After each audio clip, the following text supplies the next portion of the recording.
Magandang araw po sa inyong lahat, mga minamahal naming tagapakinig at maligayang pagbabalik sa aming channel, Ang Pintig ng Puso. Handa na ba kayong muling pakinggan ang isang kwentong magpapatibok ng ating mga puso, magpapaluha sa ating mga mata, at magbibigay aral sa ating mga kaluluwa? Ang kwento natin ngayon ay tungkol sa isang pusong sinugatan ng pinakamalalim na pagtataksil, isang paglalakbay na magpapatunay na ang tunay na lakas ay hindi nasusukat sa yaman o kapangyarihan, kundi sa kakayahang bumangon mula sa abo ng kasinungalingan upang ipaglaban ang katotohanan. Ito ang kwento ni Dalisay Sinag at ito ang kanyang simula.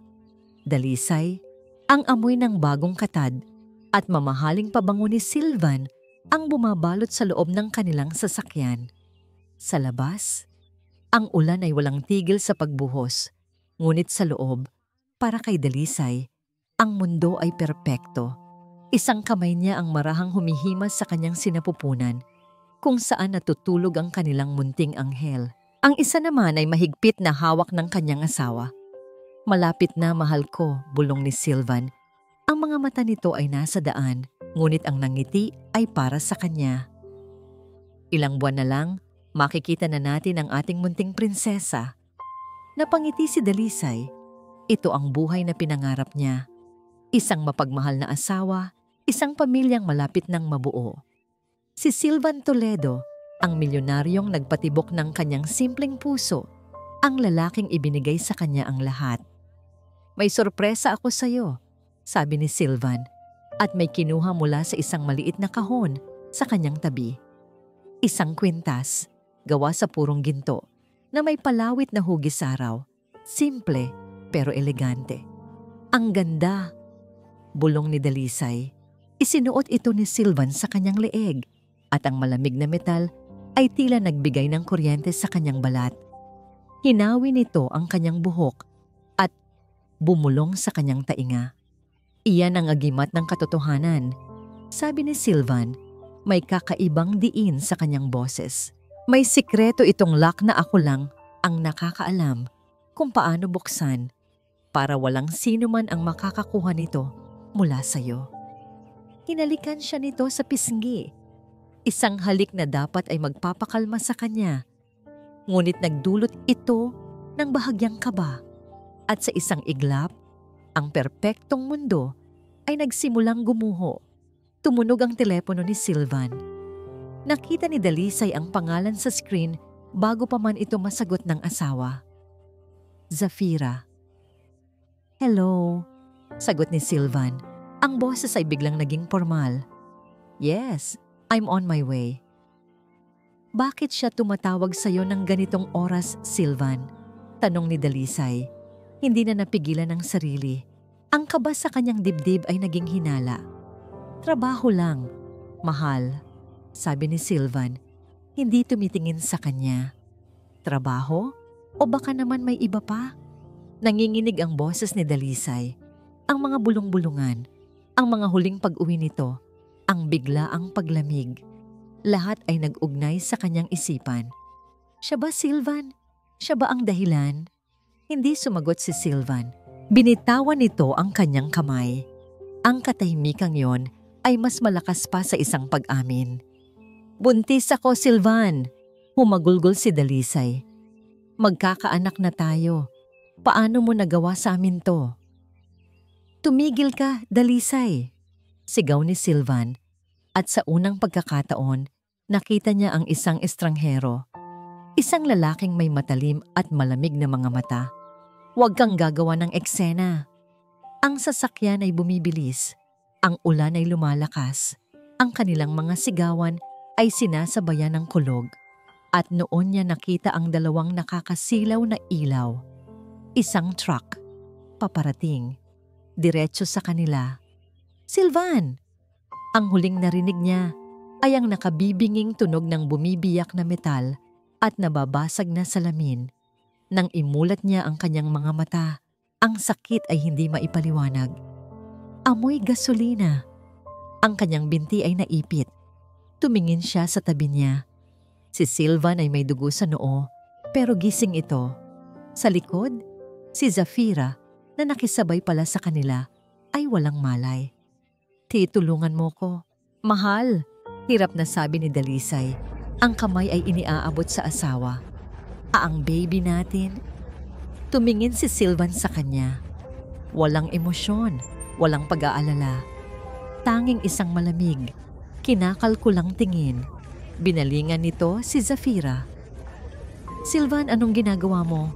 Umiiyak na tanong ni Dalisay habang pinipilit ng lalaki na buksan ang pinto sa likod. "Sylvan, tulungan mo muna ako. Nagmamakaawa ako sa'yo." Hindi siya pinansin nito. Itinuon nito ang lahat ng lakas para buksan ang pinto ni Zafira. Nang sa wakas ay bumukas ito, maingat nitong binuhat ang babae palabas ng gumuhong sasakyan. Naiwan si Dalisay, mag-isa, naipit. Mula sa labas, sa gitna ng ulan, nagtama ang kanilang mga mata. Itinaas niya ang kanyang kamay, isang huling pagsusumamo. Hindi siya lumingon pabalik kahit isang beses. Dinala nito si Zafira palayo sa sasakyan, palayo sa kanya. Ang apoy ay nagsimulang gumapang mula sa makina.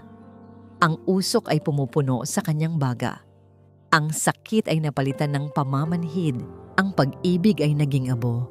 Habang unti-unting nilalamon ng dilim ang kanyang paningin, narinig niya ang huling mga salita ng kanyang asawa. Sinabi nito kay Zafira na nagsisimula ng magkamalay. Wala na siya. "Halika na." "Sylvan." Ang hangin sa loob ng simbahan ay mabigat sa amoy ng mga puting lila at kalungkutan. Nakatayo si Sylvan Toledo sa harap ng lahat. Ang kanyang mukha ay isang perpektong maskara ng pighati. Itim na itim ang kanyang suot. Ang kanyang mga mata ay bahagyang namumugto. Isang epektong pinagpraktisan niya ng ilang oras sa harap ng salamin. Ang kabaong sa kanyang harapan ay sarado. Siyempre, sinabi ng mga awtoridad na ang katawan ay halos hindi na makilala dahil sa sunog. Perpekto. Si Dalisay, simula niya, ang kanyang boses ay sinadyang basagin. Ang ilaw ng aking tahanan, ang aking mundo. At ngayon, kinuha siya sa akin. Narinig niya ang mga hikbi mula sa mga tao. Nakita niya ang awa sa kanilang mga mata. Ang mga kamera ng media sa likuran ay tahimik na kumukuha ng bawat anggulo ng kanyang pagdadalamhati. Kumakagat ang kanyang plano. Ang simpatsya ng publiko ay nasa kanyang mga kamay. Pagkatapos ng seremonya, pinalibutan siya ng mga reporter. "Mr. Toledo, anong masasabi ninyo sa mga espekulasyon na masyadong mabilis ang inyong pagmamaneho?" Tanong ng isang matapang na reporter. Ngumiti si Sylvan sa kanyang isipan, ngunit ang kanyang mukha ay nagpakita ng sakit. "Wala akong ibang inisip kundi ang kaligtasan ng asawa ko. Sa katunayan, ako ang sumubok pumreno nang makita ko ang truck." Bigla siyang natigilan, napagtanto ang kanyang pagkakamali. Ang opisyal na salaysay ay si Dalisay ang nagmamaneho. Mabilis niyang itinama. Ibig kong sabihin, sinubukan kong bigyan siya ng babala na pumreno. Ngunit huli na ang lahat. Masyadong mabilis ang mga pangyayari. Walang sino man ang tila nakapansin sa kanyang pagkadulas, maliban marahil sa isang reporter na bahagyang kumunot ang noo. Ngunit sa gitna ng drama, ang maliit na detalyeng iyon ay nalunod. Umalis siya sa sementeryo bilang isang bayani sa mata ng publiko. Isang biyudong nagluluksa, isang taong dapat kahabagan. Hindi nila alam na sa parehong araw na inililibing niya ang pangalan ng kanyang asawa, inililibing din niya ang kanyang mga kasalanan. At para sa kanya, iyon ay isang matagumpay na libing. Ngunit sa kabilang dako ng tadhana, sa isang malayong kalsada na basang-basa ng ulan, may isang ibang uri ng libing na hindi natuloy. Minamaneho ni Dr. Kael Hiraya ang kanyang luma, ngunit matatag na pickup truck, pauwi sa Baryo Kanlungan. Ang kanyang pagod na mga mata ay nakatuon sa madulas na daan. Sa gitna ng kawalan, natanaw niya ang itim na usok at ang mga piraso ng nagkalat na bakal. Isang aksidente. Bumaba siya para tingnan. Hindi inaasahan na may makikitang buhay. Ang sasakyan ay halos abo na.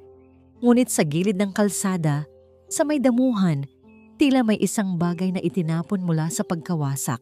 Isang katawan. Isang babae. Ang kanyang damit ay punit-punit at sunog. Ang kanyang mukha at katawan ay puno ng mga sugat at paso.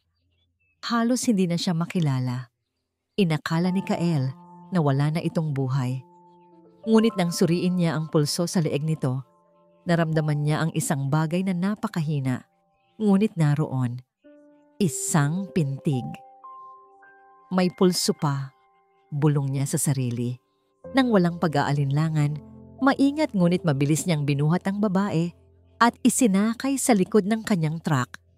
Walang ospital sa layong 50 kilometro. Kung dadalhin niya ito sa mga awtoridad, maaaring mamatay ito sa daan.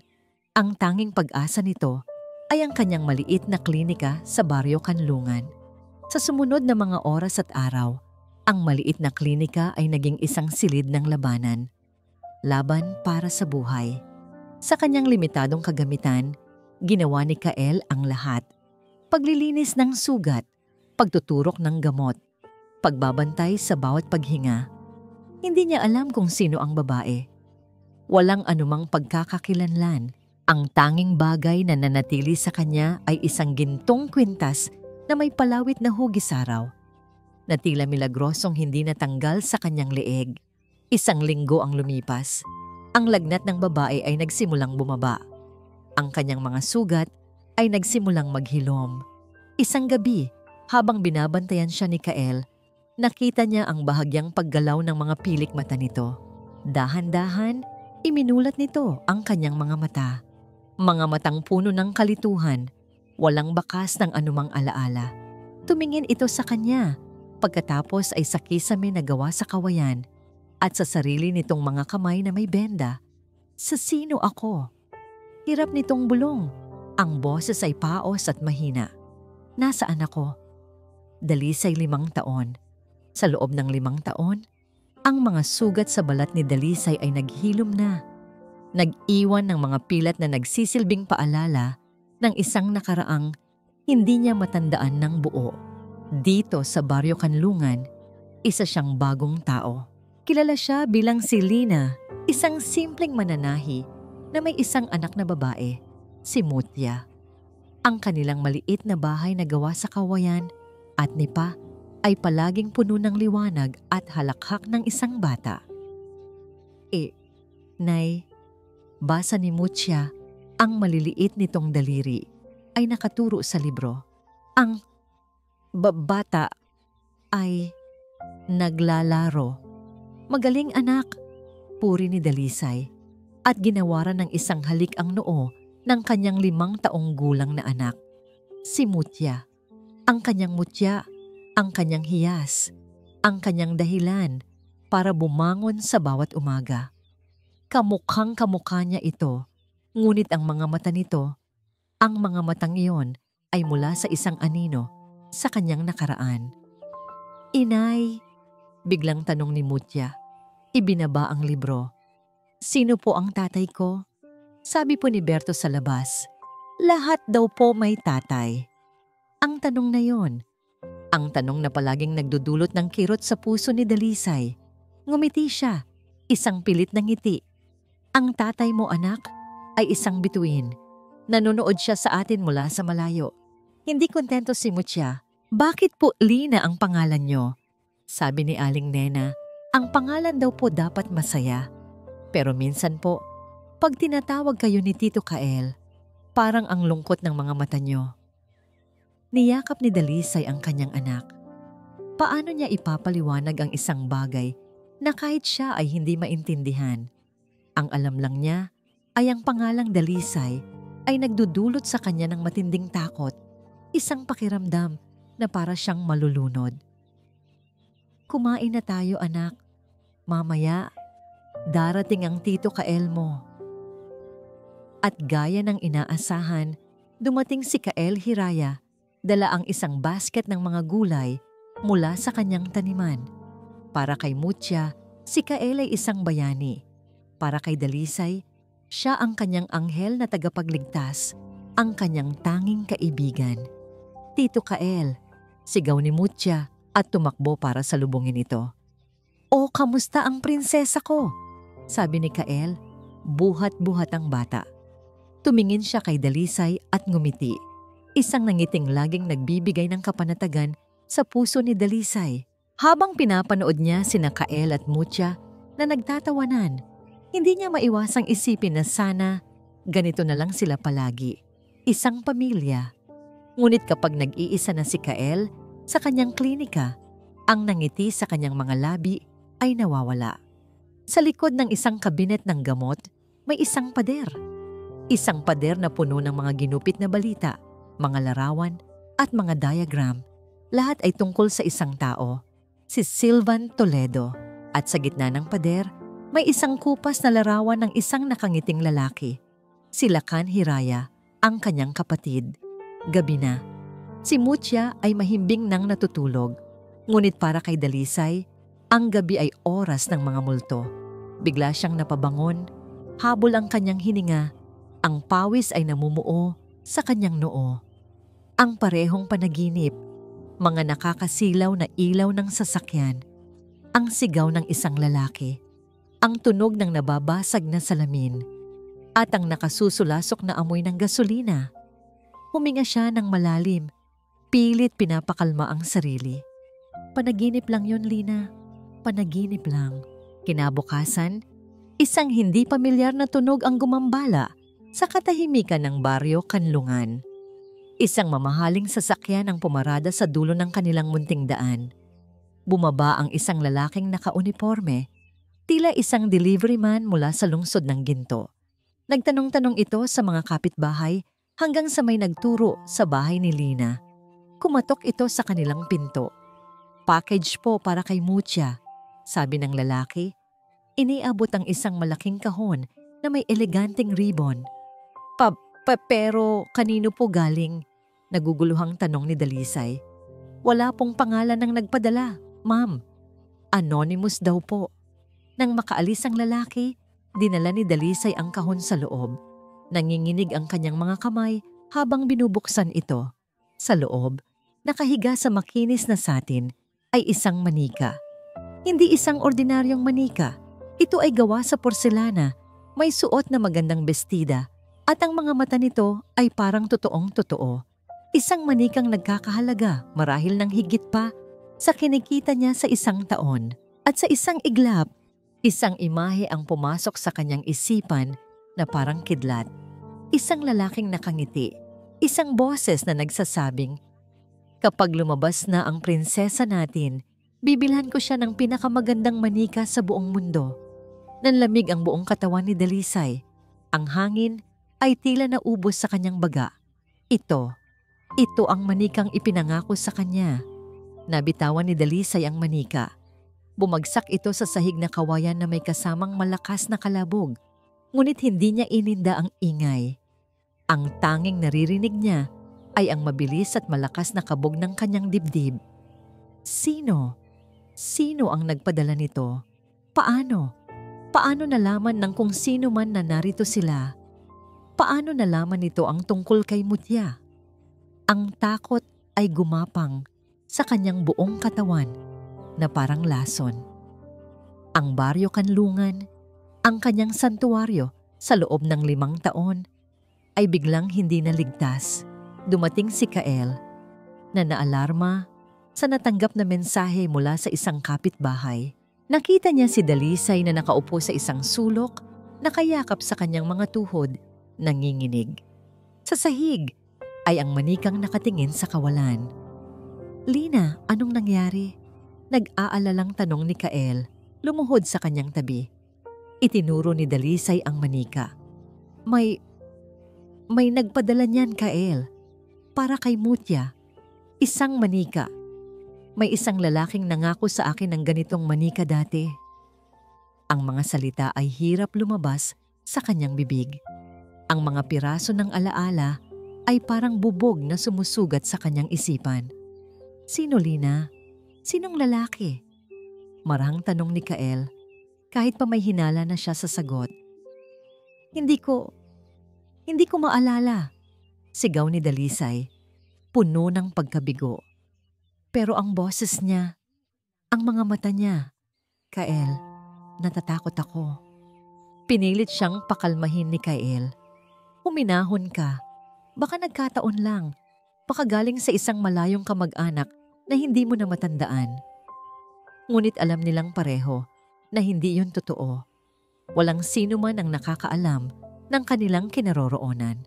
Upang ilihis ang kanyang isip, binuksan ni Kael ang maliit na debateryang telebisyon sa kanilang sala, isang bagay na bihirang-bihira nilang gamitin.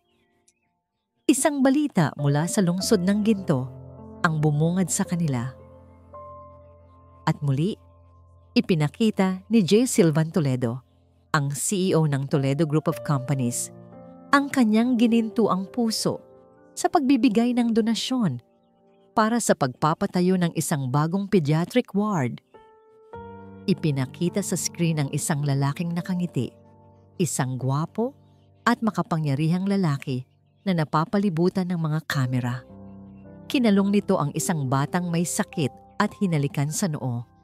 Ang mga tao sa paligid niya ay pumapalakpak. Tinitingnan siya na parang isang santo. Ang lalaking iyon, ang ngiting iyon, ang mga matang iyon. Biglang huminto ang paghinga ni Dalisay. Ang hangin ay naipon sa kanyang lalamunan. Ang sala ay umikot. Ang boses mula sa telebisyon ay tila nanggagaling sa isang malalim na balon. Isang lalaking nakangiti. Isang boses na nagsasabing, "May sikreto itong lock na ako lang ang nakakaalam." Isang lalaking sumisigaw, "Tumigil ka, Dalisay." Isang lalaking may malamig na mga mata na piniling iligtas ang ibang babae. Isang lalaking naglalakad palayo sa nasusunog na sasakyan. Siya. Bulong ni Dalisay. Ang kanyang mga mata ay nanlalaki, nakatitig sa screen ng telebisyon. "Lina?" Tawag ni Kael. Napansin ang biglaang pagbabago sa kanya. "Hindi." Umiling si Dalisay. Ang mga luha ay nagsimulang mamuo sa kanyang mga mata. "Hindi Lina ang pangalan ko." Tumingin siya kay Kael. Ang kanyang mukha ay puno ng sakit, galit, at isang katotohanang biglang luminaw na parang kidlat sa madilim na gabi. "Ang pangalan ko ay Dalisay." Bigla siyang napahawak sa kanyang ulo, napasigaw sa sakit habang ang 5 taon ng nawawalang alaala ay bumuhos sa kanyang isipan na parang isang rumaragasang ilog. Ang kasal, ang pagbubuntis, ang pagtataksil, ang aksidente, ang apoy, ang pag-iwan. Napaluhod siya, nanginginig, halos hindi makahinga. Ang imahe ni Silvan Toledo sa telebisyon ay naglalaho na. Ngunit ang mukha nito ay malinaw na nakaukit sa kanyang isipan. Ang mukha ng kanyang asawa, ang mukha ng kanyang berdugo. Itinuro niya ang screen ng telebisyon. Ang kanyang daliri ay nanginginig. Tumingin siya kay Kael. Ang kanyang mga mata ay nag-aapoy sa isang damdaming matagal nang natutulog. Siya. Humagulgol siya. "Pinatay niya ako." Kael, ang mga salitang yon ay tumagos sa puso ni Kael na parang punyal. Pinatay niya ako. Sa loob ng 5 taon, kinilala niya ang babae sa kanyang harapan bilang si Lina. Isang kaluluwang nawawala, isang blangkong pahina. Ngayon, nakikita niya kung sino talaga ito. Si Dalisay Sinag Toledo, isang babaeng bumangon mula sa sarili niyang abo. Ang kanyang mga mata ay nag-aalab sa apoy ng isang masakit na katotohanan.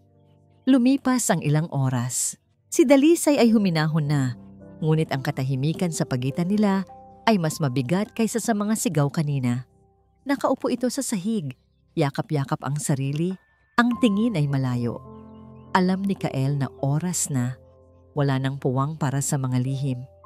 "Totoo," mahinang sabi niya. Pinagtangkaan kanyang patayin. Tumingin sa kanya si Dalisay, ang mga mata ay puno ng tanong. Alam mo sa buong panahong ito kung sino ako." Tumango si Kael. Ang bigat ng pagkakasala ay nasa kanyang mga balikat. Oo, nang iligtas kita, nakita ko ang kwintas. Nang mag-imbestiga ako, nakita ko ang balita tungkol sa pagkamatay mo. Pinili kong itago ang katotohanan, Dalisay, para protektahan ka, para bigyan ka ng pagkakataong magsimulang muli malayo sa kanya. Proteksyon? Mapait na tumawa si Dalisay. O pagkakataon para kalimutan ng lahat? Kyle, nabuhay ako sa isang kasinungalingan. Isang kasinungalingang nagligtas sa buhay mo at sa buhay ni Mutya. Giit ni Kyle. Ang kanyang boses ay bahagyang tumaas. Kung nalaman niyang buhay ka, sa tingin mo ba ay hahayaan ka lang niya?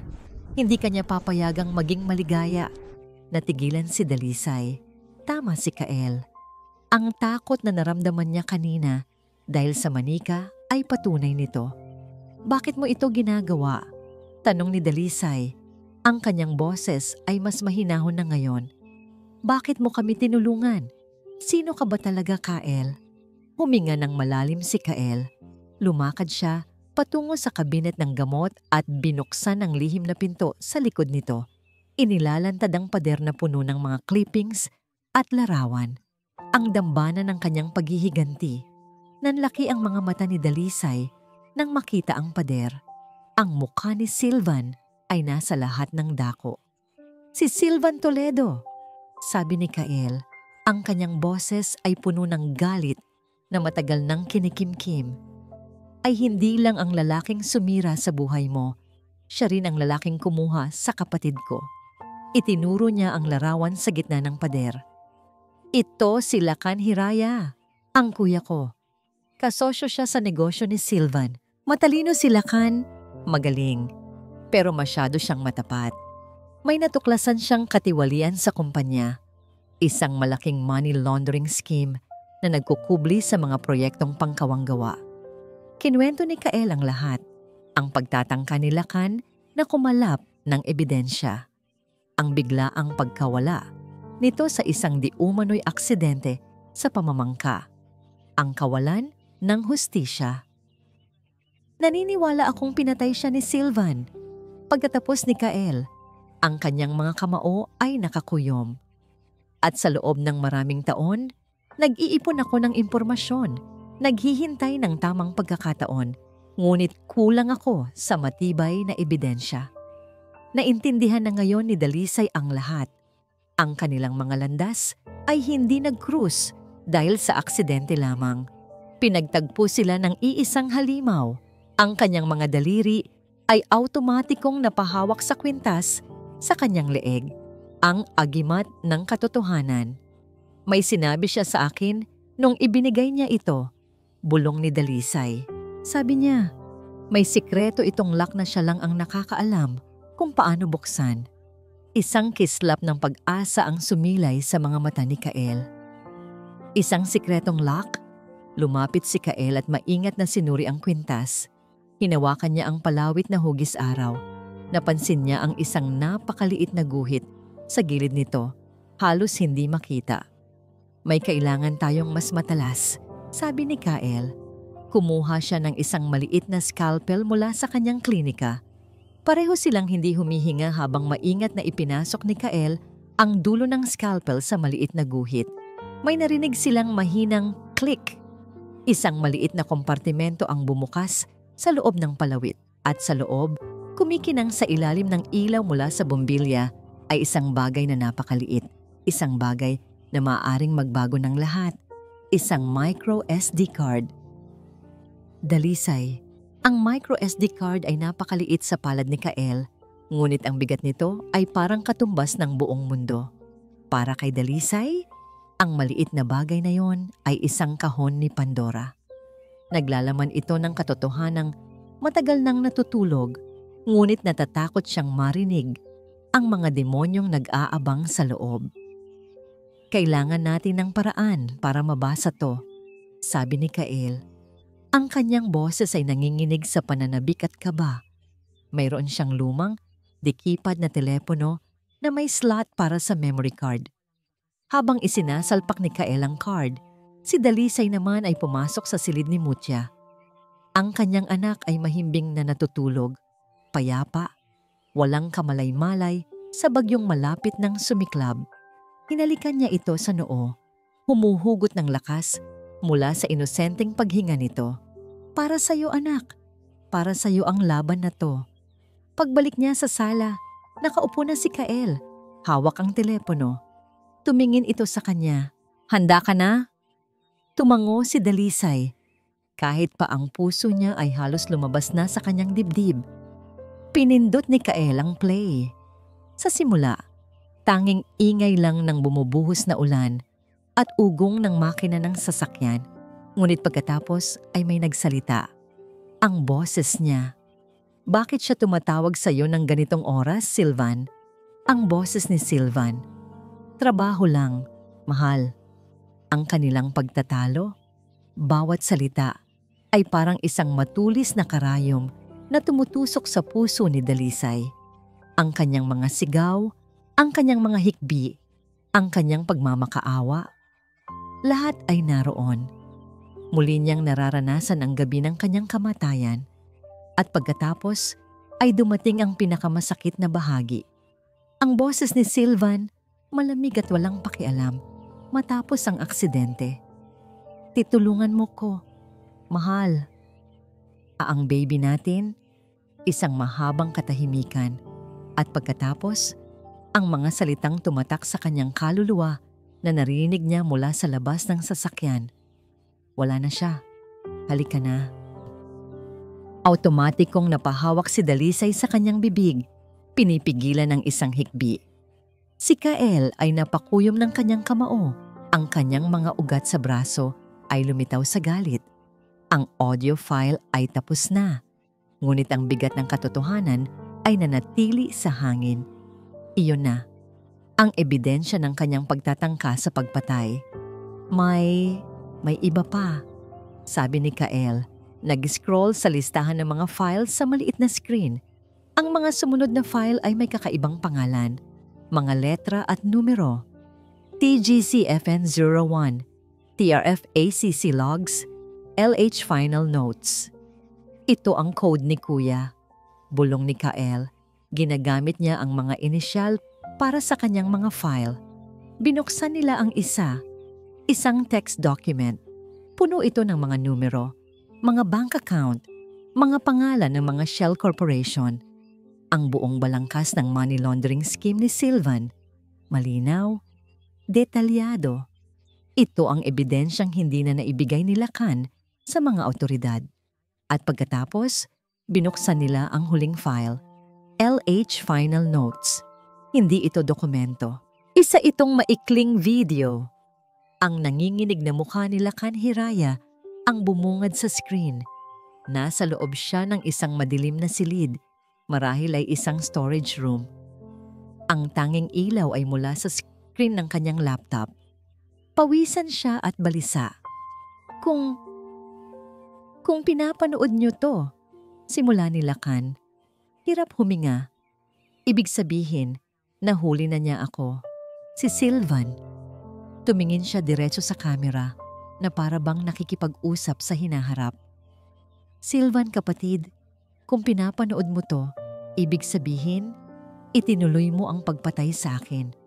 Ngunit hindi mo kayang patayin ang katotohanan. Nakatago ang lahat sa pinakaligtas na lugar na alam ko. Isang lugar na hinding-hindi mo may isip. Isang regalong ibinigay mo mula sa isang pusong puno ng kasinungalingan. Natapos ang video, napatingin si Dalisay sa kwintas na hawak niya. Isang regalong puno ng kasinungalingan, isang agimat na ngayon ay naging kanilang pinakamalakas na sandata. Tumingin siya kay Kael at sa unang pagkakataon, sa loob ng 5 taon, ang takot sa kanyang mga mata ay napalitan ng isang bagay na mas matindi, determinasyon. Hindi lang niya ako tinangkang patayin, Kael, sabi ni Dalisay. Ang kanyang boses ay matatag at malamig na parang bakal. Ninakaw niya ang buhay ko, ninakaw niya ang pangalan ko, at ninakaw niya ang kapatid mo. Tumayo siya. Oras na para bawiin ang lahat. Silvan na sa tuktok ng mundo si Silvan Toledo. Mula sa bintana ng kanyang opisina sa pinakamataas na palapag ng Toledo Tower, ang lungsod ng ginto ay parang isang laruan sa kanyang paanan. Ang mga sasakyan ay parang mga langgam. Ang mga tao ay mga tuldok na walang kabuluhan. 5 taon. Sa loob ng 5 taon, pinalago niya ang kanyang imperyo. Ang imahe niya bilang isang biyudong nagluluksa at isang pilantropo ay nagbukas ng mas maraming pinto para sa kanya. Ang mga kontrata sa gobyerno, ang tiwala ng mga dayuhang mamumuhunan, lahat ay nasa kanyang palad. Ang kanyang bagong asawa, si Zafira, ay ang perpektong palamuti sa kanyang tabi. Maganda, sunod-sunuran, at alam ang kanyang lugar. Ngunit sa likod ng mga saradong pinto, ang kanilang relasyon ay hindi kasing kinang ng mga diamante sa kanyang daliri. "Sylvan, nakita mo ba ang bagong bag na gusto ko?" Tanong ni Zafira isang umaga habang nag-aalmusal sila sa kanilang penthouse. "Nasa credit card mo," ang sagot. Walang ganang tugon ni Sylvan. Ang kanyang mga mata ay nakatutok sa kanyang tablet. "Palagi ka na lang ganyan," reklamo ni Zafira. "Parang mas mahalaga pa ang trabaho mo kaysa sa akin. Ang trabahong ito ang nagbabayad para sa mga luho mo." "Zafira," malamig na sabi ni Sylvan, "kaya kung ako sa'yo, magpasalamat ka na lang." Tumahimik si Zafira, ngunit ang kanyang mga mata ay puno ng hinanakit. Alam ni Sylvan na nagiging paranoid at demanding na ito, ngunit isa lang siyang maliit na abala sa kanyang perpektong mundo. Hanggang sa isang araw, ang perpektong mundong yun ay nagsimulang mayanig. Pumasok ang kanyang personal assistant, si Marco, sa kanyang opisina. Ang muka ay balisa.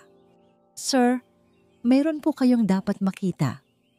Iniabot nito ang isang tablet. Isang online na news portal, hindi gaanong sikat, ngunit may reputasyon sa investigative journalism, ang nag-publish ng isang artikulo. Ang pondong pangkawanggawa ng Toledo Group, tulong o takip butas sa takatiwalian. Nanlamig ang dugo ni Sylvan. Binasa niya ang artikulo. Hindi ito nag-aakusa ng direkta, ngunit puno ito ng mga mapanuring tanong. Inilabas nito ang mga records ng isa sa kanyang pinakamalaking charity foundation, ang St. Lazarus Children's Fund. Eksakto ang mga proyektong ginamit ni Lakan Hiraya para sa kanyang investigasyon noon. Ang impormasyon ay masyadong detalyado, masyadong tumpak. May nag-leak. Sino ang nagsulat nito? Sino ang source nila? Sigaw ni Sylvan, ibinato ang tablet sa pader. Nabiyak ang screen nito. "Anonimo po, sir." Nanginginig na sagot ni Marco. "Sinubukan na po ng legal team natin na ipa-take down pero kumalat na po sa social media." Nagngangalit ang mga ngipin ni Sylvan. "Hanapin na niyo kung sino ang nasa likod nito. Gamitin niyo ang lahat ng koneksyon natin. Gusto kong malaman kung sino ang daga na naglakas loob na pumasok sa teritoryo ko." Sa sumunod na mga araw, si Sylvan ay parang isang leong na sugatan. Ang artikulo ay nag-umpisa ng isang maliit na sunog na pilit niyang pinapatay gamit ang pera at impluwensya. Ngunit ang usok ay nananatili. Isang gabi, habang umiinom siya ng mamahaling alak sa kanyang opisina, pumasok si Marco. "Sir, may nakuha na po kaming impormasyon," sabi nito. Ang digital trace po ng leak nanggaling sa isang maliit, halos hindi kilalang internet cafe. "Saan?" tanong ni Sylvan. "Sa isang probinsya po, sir. Malapit sa lugar kung saan nangyari ang aksidente 5 taon na ang nakalipas." Nabitawan ni Sylvan ang baso ng alak. Nabuhos ang pulang likido sa puting carpet na parang dugo. Ang aksidente. Hindi. Imposible. Patay na siya. Nakikita niya. Hinayaan niya. Ngunit isang malamig na takot ang gumapang sa kanyang likod. Isang pakiramdam na matagal na niyang ibinaon. Ang pakiramdam na may isang multo mula sa nakaraan ang bumabalik para maningil. Tumingin siya sa kanyang assistant. Ang kanyang mga mata ay nanlilisik. "Magpadala ka ng mga tao doon." Utos niya Ang kanyang boses ay mahina, ngunit puno ng panganib. Salubungin niyo ang buong lugar na yon. Suriin niyo ang bawat sulok. Anong ipapahanap ko sa kanila, sir? Hindi ko alam, sagot ni Sylvan. Pero kapag nakita nila, ipaalam niyo sa akin. Tumayo siya at lumapit sa larawan ni Dalisay na nakadisplay pa rin sa isang sulok ng kanyang opisina. Isang props para sa kanyang pagpapanggap. Hinaplos niya ang malamig na salamin. Anong laro ito, mahal ko? Bulong niya sa kawalan. Kahit sa kabilang buhay, ginugulo mo pa rin ako. Ang hangin sa baryo Kanlungan ay nagbago.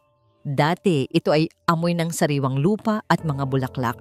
Ngayon, para kay Dalisay, ito ay may amoy ng panganib. May mga hindi pamilyar na sasakyan sa bayan, sabi ni Kael isang hapon. Pagkarating niya mula sa pamimili ng gamot, ang kanyang mukha ay seryoso. At mga lalaking nagtatanong tungkol sa mga bagong dating sa nakalipas na 5 taon. Nanlamig ang dugo ni Dalisay. Nahanap na niya tayo.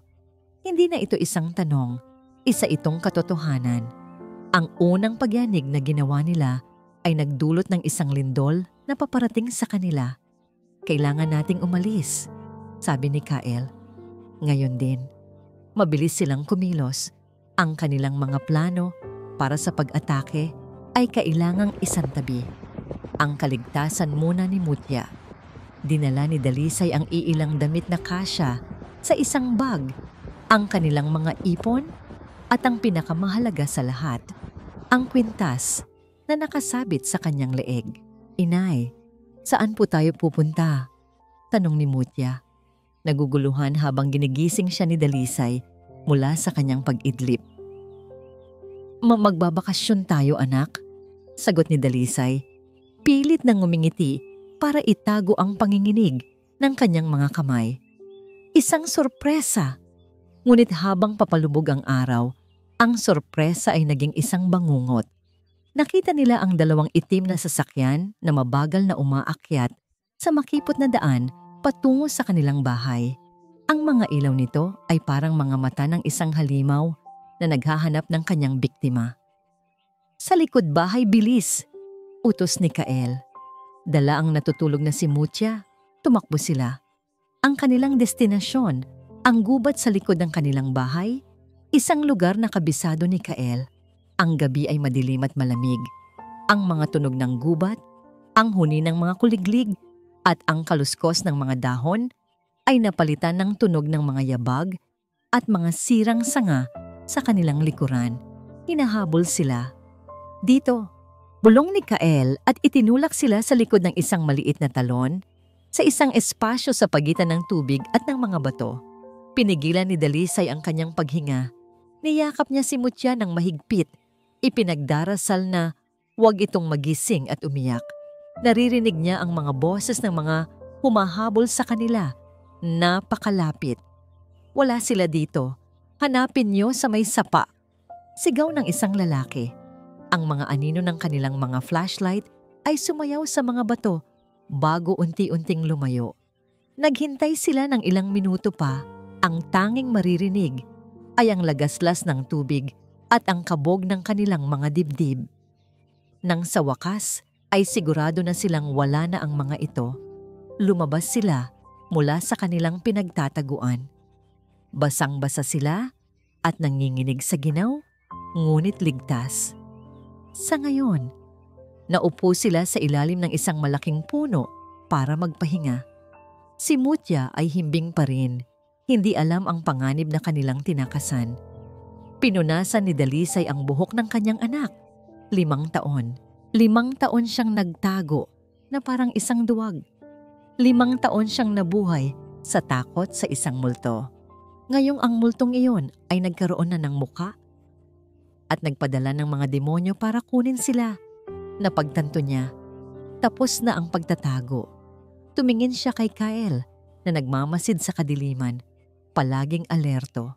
Nakita niya ang pagod sa mga mata nito, ngunit nakita rin niya ang determinasyon. Pareho sila ng nararamdaman. Kael, mahinang sabi ni Dalisay. Lumingon ito sa kanya. "Salamat," sabi niya. "Salamat sa pagliligtas sa amin." Ulit, tumangulang si Kael.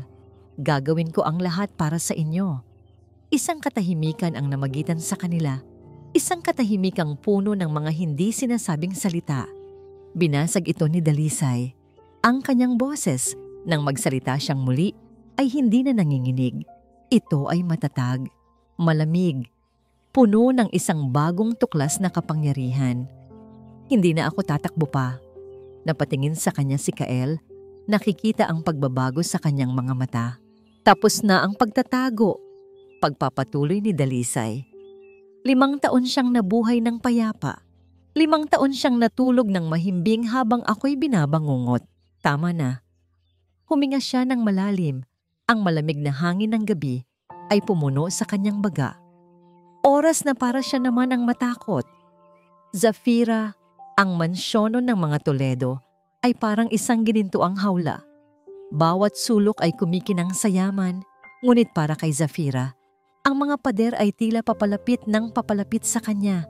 Unti-unti siyang sinasakal. Si Sylvan ay naging isang halimaw. Mula nang lumabas ang artikulo at mabigo ang kanyang mga tauhan na makahanap ng kahit ano sa probinsya, ang kanyang init ng ulo ay naging parang bulkan.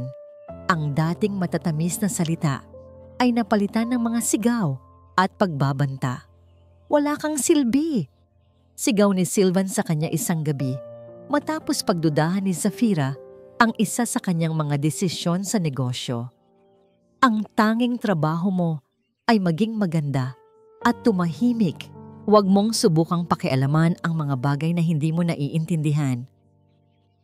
Ang mga salitang yon ay tumatak sa isipan ni Zafira. Nagsimula siyang matakot. Ang lalaking pinili niya kaysa kay Dalisay, ang lalaking ipinagpalit niya sa lahat, ay kaya siyang itapon na parang basura sa isang iglap. Narinig niya ang mga usapan ni Sylvan sa telepono, mga usapang puno ng panganib. Mga utos na patahimikin ang mga reporter na nagtatanong. Nakita niya kung paano nito ginamit ang pera para pagtakpan ang isang investigasyon ng pulisya tungkol sa biglaang aksidente ng isang financial analyst na nag-iimbestiga sa kanyang kumpanya. Naging malinaw kay Zafira kung kaya niyang iwan si Dalisay para mamatay, kung kaya niyang ipapatay ang kapatid ni Kael, kaya rin siyang isakripisyo nito para iligtas ang sarili. Isa siyang testigo. At sa mundo ni Sylvan Toledo, ang mga testigo ay may 2 patutunguhan: bayaran o patahimikin ng tuluyan. Kaya't isang araw, habang si Sylvan ay nasa isang business trip, gumawa si Zafira ng sarili niyang hakbang. Sa loob ng kanyang walk-in closet, sa likod ng isang hilera ng mga mamahaling sapatos, may isang maliit na safe. Binuksan niya ito. Sa loob, kasama ng kanyang mga alahas, ay isang sobre. Sa loob ng sobre ay isang flash drive. Huminga siya ng malalim. 5 taon na niyang itinatago ito, isang insurance policy. Noong mga unang linggo pagkatapos ng aksidente, habang si Sylvan ay abala sa pag-aayos ng kamatayan ni Dalisay, naging kampante ito.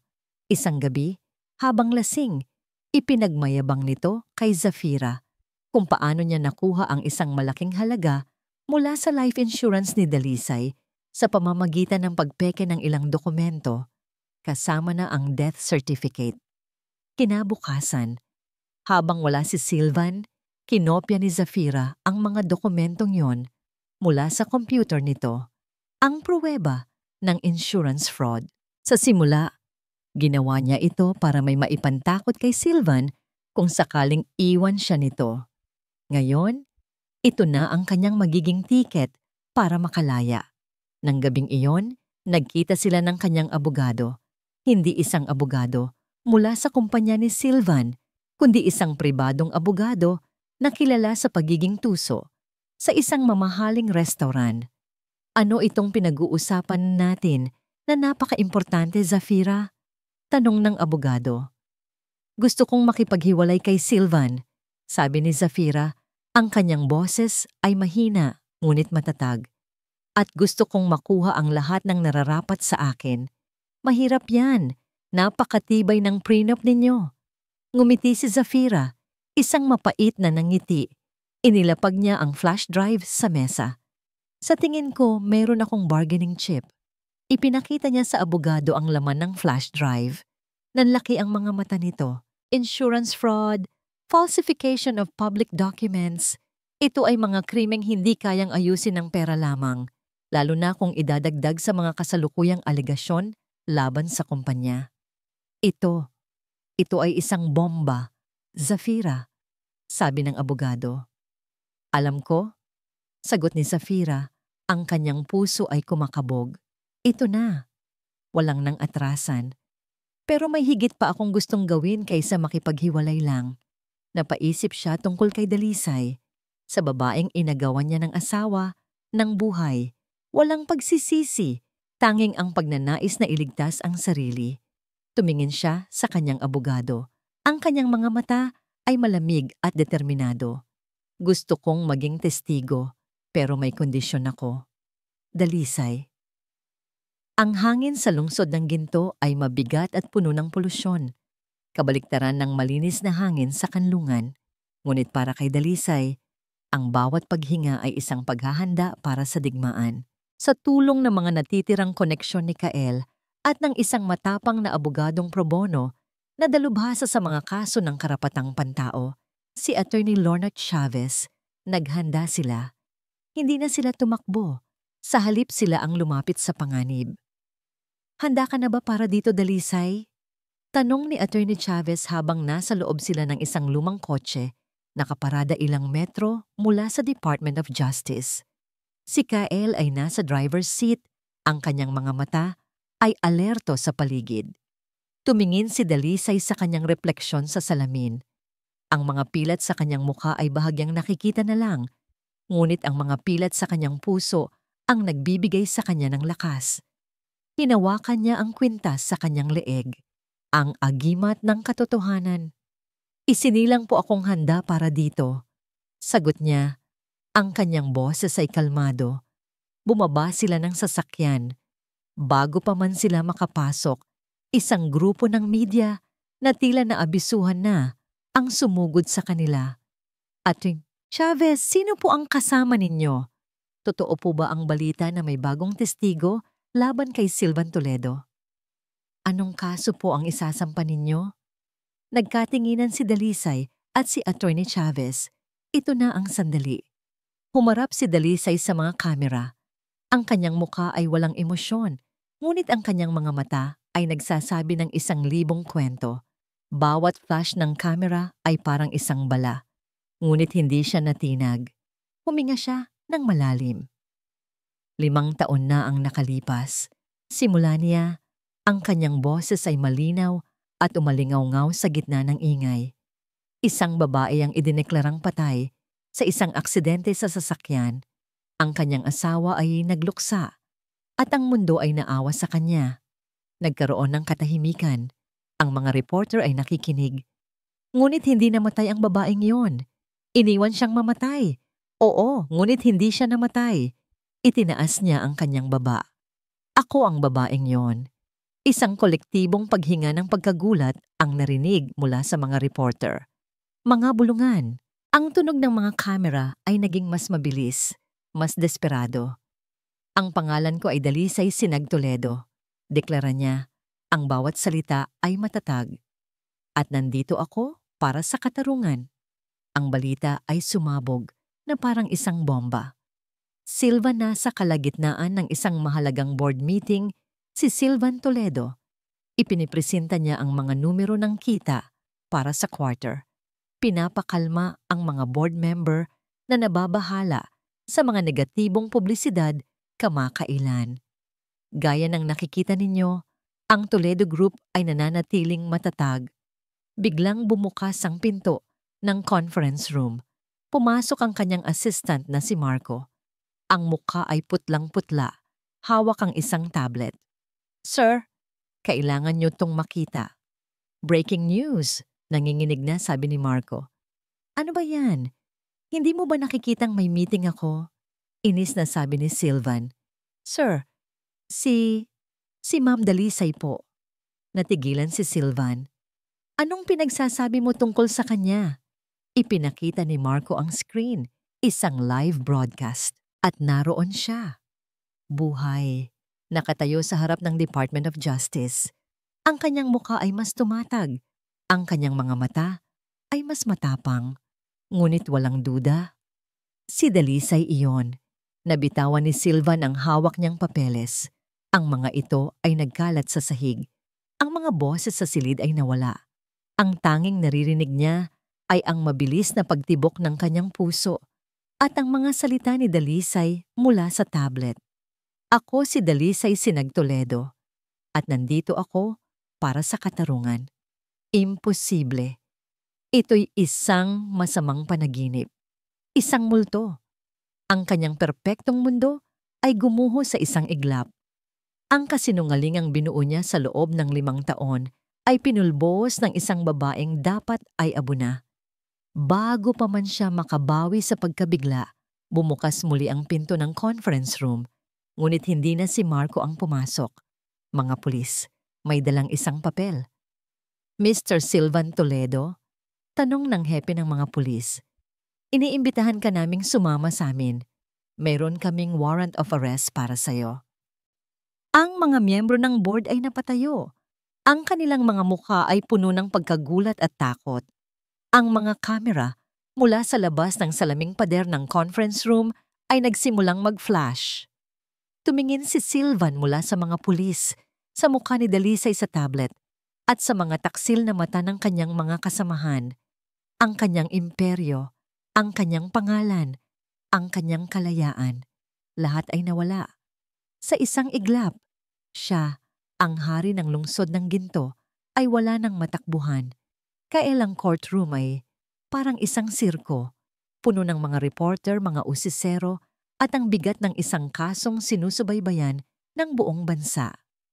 Nakaupo si Kael sa hanay sa likod ni Dalisay, ang kanyang mga kamay ay nasa balikat nito, isang tahimik na suporta. Sa kabilang panig nakaupo si Sylvan Toledo, na papaligiran ng isang batalyon ng pinakamagagaling at pinakamahal na abogado sa bansa. Payat ito at gusot ang damit. Malayo sa dating imahe ng isang makapangyarihang bilyonaryo. Ang unang mga araw ng paglilitis ay isang labanan ng paninira. Sinubukan ng mga abogado ni Sylvan na ipinta si Dalisay bilang isang oportunista. Hindi ba totoo, Mrs. Toledo? Tanong ng nangungunang abogado ni Sylvan, isang lalaking may buhok na kulay pilak, na nagkaroon ka ng amnesia, na ang iyong mga alaala ay maaaring hindi tumpak, na maaaring naimpluwensyahan ka lang ng puot ni Dr. Hiraya na may personal na galit sa aking kliyente. Ngunit si Dalisay ay hindi natinag. Totoo pong nagkaroon ako ng amnesia. Sagot niya, ang kanyang boses ay matatag, direktang nakatingin sa mga hurado. At habang wala akong maalala, nabuhay ako ng payapa. Pero nang bumalik ang aking alaala, hindi lang po ang aksidente ang naalala ko. Naalala ko ang pagmamahal ko sa kanya. Naalala ko ang tiwala ko. At naalala ko ang sakit nang makita siyang pinipiling iwan ako para mamatay. Ang kanyang sinseridad ay tumagos sa puso ng mga nasa silid. Ngunit ang tunay na bomba ay sumabog ng iparinig ng prosekusyon ang audio recording mula sa microSD card.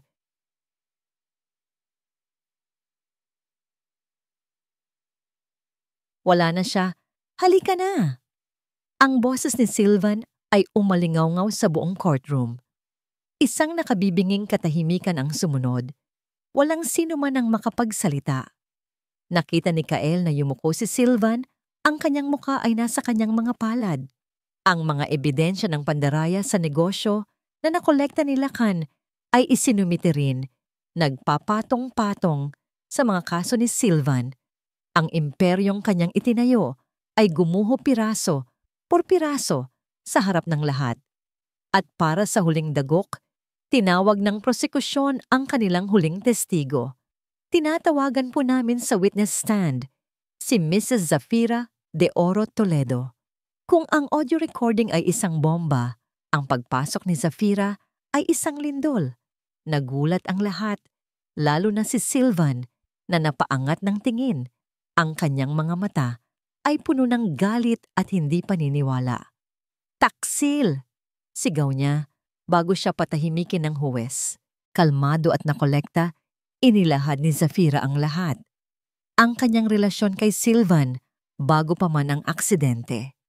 Ang kanyang kaalaman sa mga iligal na gawain nito.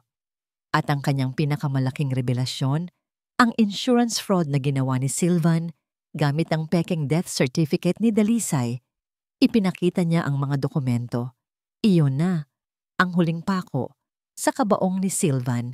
Pagkatapos ng ilang linggong paglilitis, dumating ang araw ng hatol. Ang bawat upuan ay okupado. Ang tensyon ay halos mahahawakan. Sa kaso ng People of the Philippines versus Sylvan Toledo, simula ng clerk of court, tumayo ang foreman ng hurado. Sa kaso ng attempted murder, kami, ang hurado, ay nagkakaisang nagsasabi na ang akusado ay guilty. Sa kaso ng fraud, guilty. Sa kaso ng falsification of public documents, guilty. Bawat salitang guilty ay parang isang malakas na dagok na nagpabagsak kay Sylvan. Napasigaw siya sa galit at kawalan ng pag-asa, isang tunog na hindi na tunog ng isang hari, kundi ng isang hayop na nasukol. Habang inilalabas ng mga pulis si Sylvan, ang kanyang mga mata ay naghahanap ng isang tao. Nagtama ang kanilang paningin ni Dalisay. Wala nang pagmamahal o galit sa mga mata ni Dalisay. Tanging awa at isang tahimik na pamamaalam. Paglabas ni Dalisay at Kael sa courthouse, sinalubong sila ng liwanag ng araw at ng sigawan ng mga tao. Ngunit sa gitna ng kaguluhan, isang maliit na boses ang narinig ni Dalisay. "Inay!" Si Mutia, na nasa pangangalaga ng isang kaibigan, ay tumakbo palapit sa kanila. Binuhat ni Dalisay ang kanyang anak at niyakap ng mahigpit. Ito ang kanyang tagumpay. Ito ang kanyang hustisya. Tumingin si Mutia mula kay Dalisay patungo kay Kael na nakangiti sa kanilang tabi. Ngumiti ang bata. "Tapos na po ba ang bakasyon, inay?" tanong nito. "Oo, anak," sagot ni Dalisay habang tumutulo ang luha ng kalayaan sa kanyang mga pisngi. "Uuwi na tayo." Inabot ni Mutia ang kanyang maliit na kamay kay Kael. Tumingala ito sa kanya. Ang kanyang mga mata ay puno ng pagtitiwala at pagmamahal na nabuo sa loob ng maraming taon. "Itay?" sabi ng bata sa unang pagkakataon. "Uwi na po tayo." Natigilan si Kael. Isang salita. Ngunit sa salitang iyon, naramdaman niya ang paghilom ng kanyang sariling mga sugat. Hindi na siya ang lalaking naghahanap ng paghihiganti. Isa na siyang ama. Isa na siyang kabiyak. Isa ng buong pamilya. Dalisay lumipas ang 6 na buwan. Ang pangalang Toledo, na dating simbolo ng kapangyarihan at yaman, ay naging simbolo na ngayon ng kahihiyan. Ang imperyo ni Sylvan ay unti-unting gumuho, binili ng ibang mga kumpanya o isinara dahil sa mga legal na problema. Si Sylvan mismo ay nasa loob ng pambansang bilangguan, hinatulan ng habambuhay na pagkabilanggo. Ang kanyang mukha ay tumanda ng ilang dekada sa loob lamang ng ilang buwan. Hindi na bumalik sina Dalisay sa Baryo Kanlungan, ngunit hindi rin sila nanirahan sa magulong lungsod ng Ginto. Nakahanap sila ng isang maliit na bahay sa tabi ng dagat, sa isang bayang sapat ang layo para maging payapa, ngunit sapat ang lapit para hindi na sila magtago. Bilang bahagi ng hatol, iginawad kay Dalisay ang isang malaking bahagi ng legal na yaman na nararapat sa kanya bilang asawa. Ngunit ang pera ay hindi na mahalaga sa kanya. Isang maaraw na hapon, nakatayo si Dalisay sa harap ng isang bagong tayong gusali. Isang gusaling nagsisilbing kanlungan para sa mga kababaihan at batang biktima ng karahasan. Sa itaas ng pinto, may isang pangalan na nakaukit sa kahoy. Lakan Hiraya Foundation, Bahay ng Pag-asa. Ginamit niya ang pera para bigyang karangalan ang lalaking naging unang biktima at para tulungan ang mga tulad niyang minsan ding nawalan ng pag-asa. Proud sa'yo si Kuya, bulong ni Kael mula sa kanyang likuran at ipinalibot ang mga braso nito sa kanyang baywang. Ngumiti si Dalisay at isinandal ang kanyang ulo sa dibdib nito. Proud din ako sa atin. Ang kanilang buhay ay simple na ngayon. Si Kael ay nagtayo ng isang maliit na klinika para sa mga mangingisda sa bayan. Si Dalisay ang namamahala sa foundation at si Mutya, masaya at malusog, ay naglalaro sa dalampasigan, hinahabol ang mga alon. Inay, Itay, tingnan niyo po ang nakuha ko. Sigaw ni Mutya, hawak ang isang magandang kabibe. Lumapit sila sa bata at magkakasama silang naupo sa buhanginan, pinapanood ang paglubog ng araw. Ang kalangitan ay nag-aapoy sa kulay kahel, rosas at lila. Isang magandang tanawin na minsan inakala ni Dalisay na hindi na niya muling makikita. Kinuha ni Kael ang kanyang kamay. Sa daliri ni Dalisay ay wala ng singsing mula kay Silvan. Sa halip, may isang simpleng singsing na may maliit na perlas na napulot ni Kael sa dagat. Dalisay sinag, sabi ni Kael. Ang kanyang boses ay seryoso, ngunit puno ng pagmamahal. Hindi na kita tatanungin kung gusto mong magpakasal sa akin, dahil sa puso ko, matagal na tayong kasal. Tumingin si Dalisay sa kanya. Ang kanyang mga mata ay nangingilid sa luha ng kaligayahan. Pero gusto kong mangako sa'yo, pagpapatuloy ni Kael. Sa harap ng dagat na ito at ng papalubog na araw, ipinapangako ko na ang bawat susunod na araw ng buhay mo ay magiging mas maganda kaysa sa nakaraan. Ipinapangako ko ang isang buhay na walang takot, puno ng kapayapaan, at higit sa lahat, puno ng pagmamahal. Hindi na kailangan ng salita. Sumagot si Dalisay sa pamamagitan ng isang halik. Isang halik na lasang alat ng dagat at tamis ng isang bagong simula.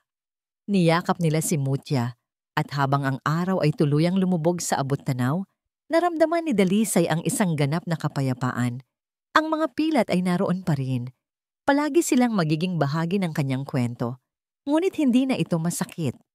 Ang mga ito ay mga paalala, hindi ng kanyang pagbagsak, kundi ng kanyang lakas na bumangon. Siya si Dalisay Sinag, isang pangalang nangangahulugang Dalisay na Sinag o Pure Ray of Light. At sa wakas, pagkatapos ng mahabang kadiliman, ang kanyang liwanag ay muling nagniningning, mas maliwanag kaysa dati. Ang kwento niya kay Silvan ay natapos sa isang madilim na selda. Ngunit ang kwento niya kasama sina Kael at Mutya, ito ay nagsisimula pa lamang. At dito po nagtatapos ang kwento nila, Dalisay at Kael. Isang paglalakbay na nagturo sa atin na kahit gaano pa tayo kadilim na bangin, itulak ng pagtataksil. Laging may liwanag na naghihintay kung pipiliin nating lumaban at maniwala sa pag-asa. Taos puso po akong nagpapasalamat sa inyong walang sawang pagsubaybay sa bawat kabanata ng kanilang buhay. Sana po ay may napulot kayong aral at inspirasyon mula sa kanilang kwento ng katatagan at pag-ibig. Ano po ang masasabi ninyo sa naging wakas ng kanilang kwento? I-comment nyo lang po sa ibaba at sabay-sabay nating pag-usapan.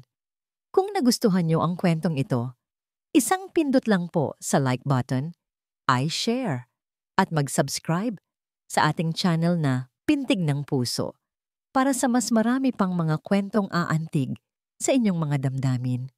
Muli, ako po ang inyong lingkod, nag-iiwan ng isang paalala. Ang bawat puso ay may sariling kwento at ang bawat kwento ay may aral na naghihintay. Hanggang sa muli, paalam.